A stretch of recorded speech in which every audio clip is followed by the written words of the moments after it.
Yo quisiera, de todas maneras, iniciar por una carta que yo envié ayer a la ministra de Educación. Y aunque la carta es muchísimo más general, creo que es un muy buen contexto para iniciar.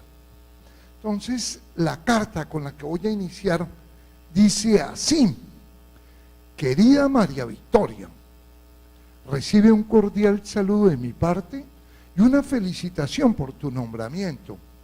Has trabajado antes en el sector educativo y eso es algo que desconocían los ministros que te antecedieron. El país ha perdido tiempo y recursos valiosos, mientras los designados lograban comprender los actores y problemas del sector. En tu caso, no será así.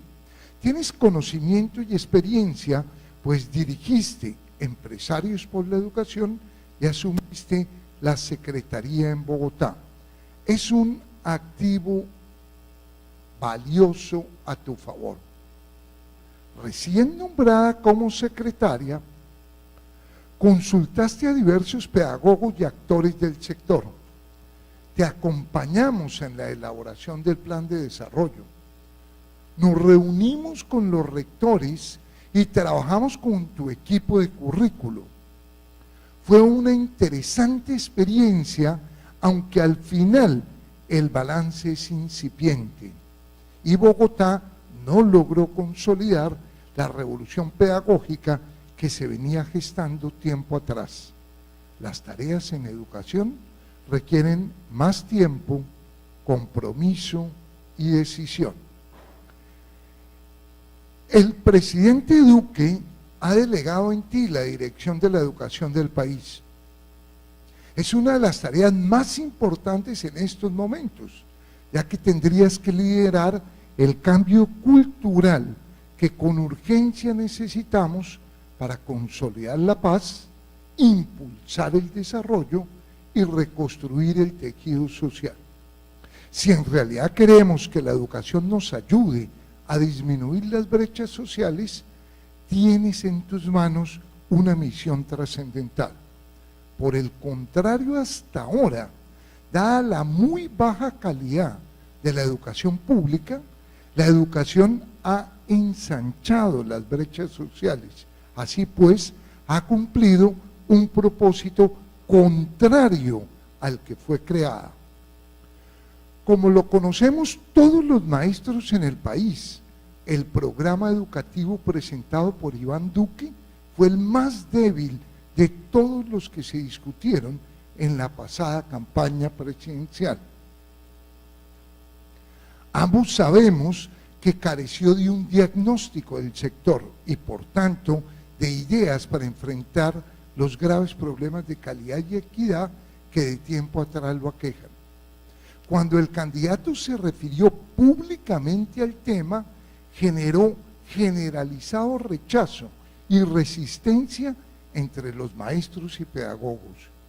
Dijo que había que poner a trabajar a las menores de edad para disminuir el embarazo en la adolescencia, dando a entender que las niñas se embarazaban solas porque carecían de empleo.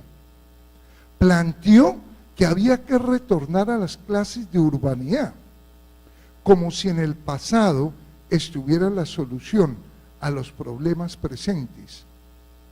Y se comprometió a dar educación gratuita universitaria, pero virtual, para que los docentes de las universidades públicas no les lavaran el cerebro a los jóvenes.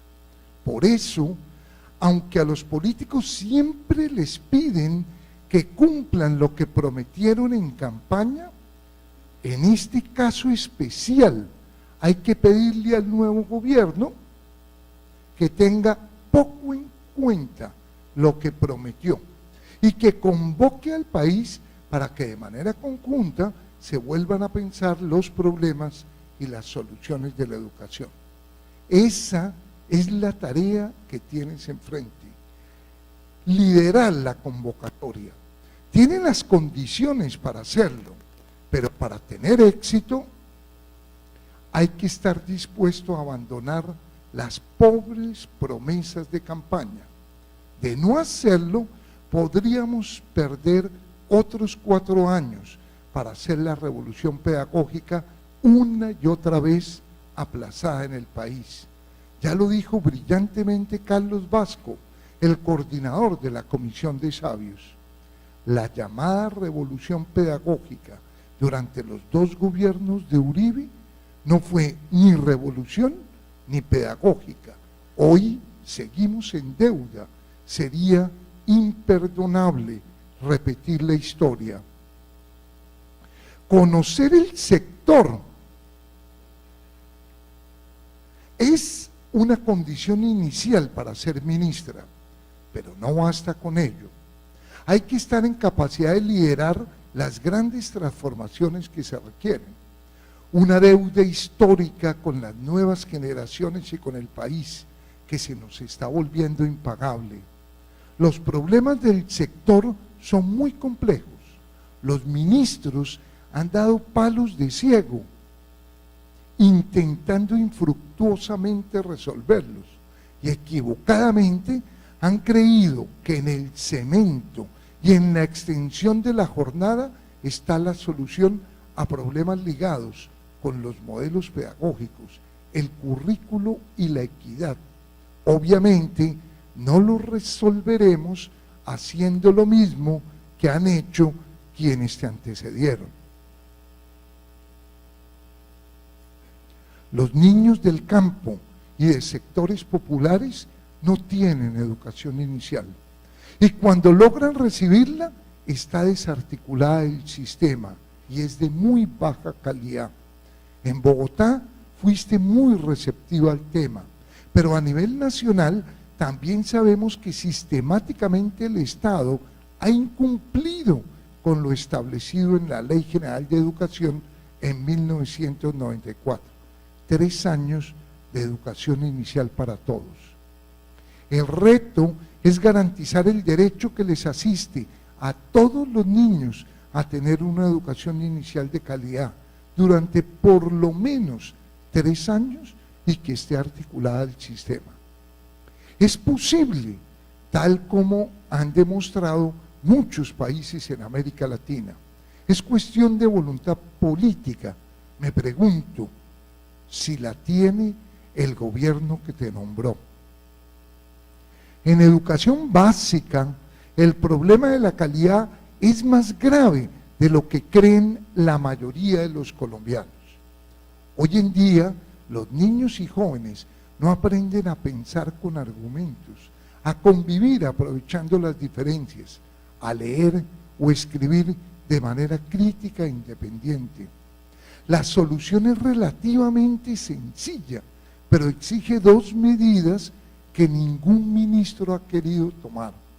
De un lado, una profunda reforma curricular que garantice que la educación básica se dedique a lo básico: pensar, comunicarse y convivir.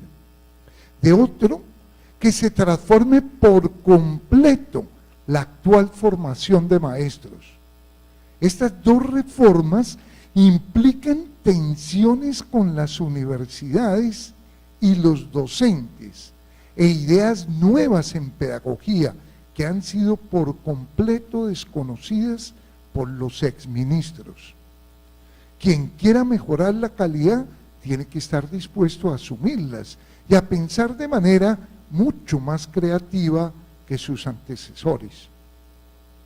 Hasta el momento, ningún ministro ha querido asumir los costos políticos que dichas reformas podrían exigir, ni ha tenido la creatividad para pensar de manera diferente.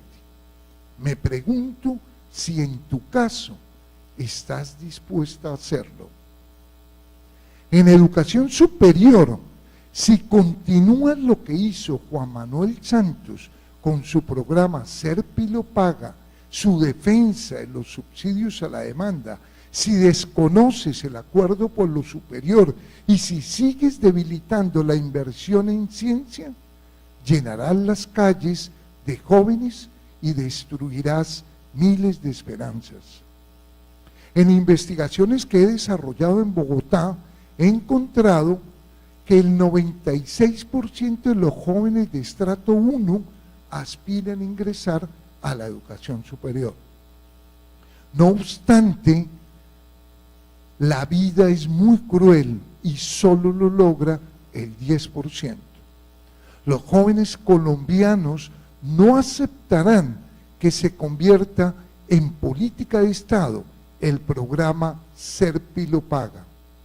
Los jóvenes no permitirán que mientras se caen las universidades oficiales, los recursos públicos se sigan trasladando a la educación privada de élite. Tampoco lo permitiremos la mayoría de los adultos. No es ético, no es justo y no es conveniente que le estemos girando 1 millón de pesos a la Universidad del Magdalena por cada estudiante pilo que ingresa a la Facultad de Medicina, mientras le giramos 26 millones a la Universidad de los Andes por el mismo estudiante. Es un sistema perverso para reproducir las inequidades sociales. Cuando el país conoció las cifras que inicialmente le ocultaron bajo llave, la población le dio la espalda a un programa que inicialmente habían vendido con bombos, platillos y plata que nos pertenecía a todos. Puedes estar segura que no lo volveremos a permitir. Si hay una consecuencia visible de las pasadas elecciones presidenciales, es la emergencia de los jóvenes en la política nacional. Muchos vemos con gran entusiasmo su activa participación en los debates actuales. En las elecciones de 2016, en las que se pusieron en juego los acuerdos de paz, tan solo votaron el 19% de los jóvenes entre 18 y 24 años. Desconozco el dato de las últimas elecciones, pero estoy seguro que la cifra se pudo duplicar. Sería imperdonable que el nuevo gobierno repitiera el error más grave de Santos en educación: relegar la educación pública para privilegiar un programa que ha consumido 800.000 millones de pesos cada año para atender tan solo a 40.000 jóvenes, es decir, únicamente al 2% de los egresados de la educación media. Aún así, nos han querido convencer de que el programa significa la gran transformación de la educación superior.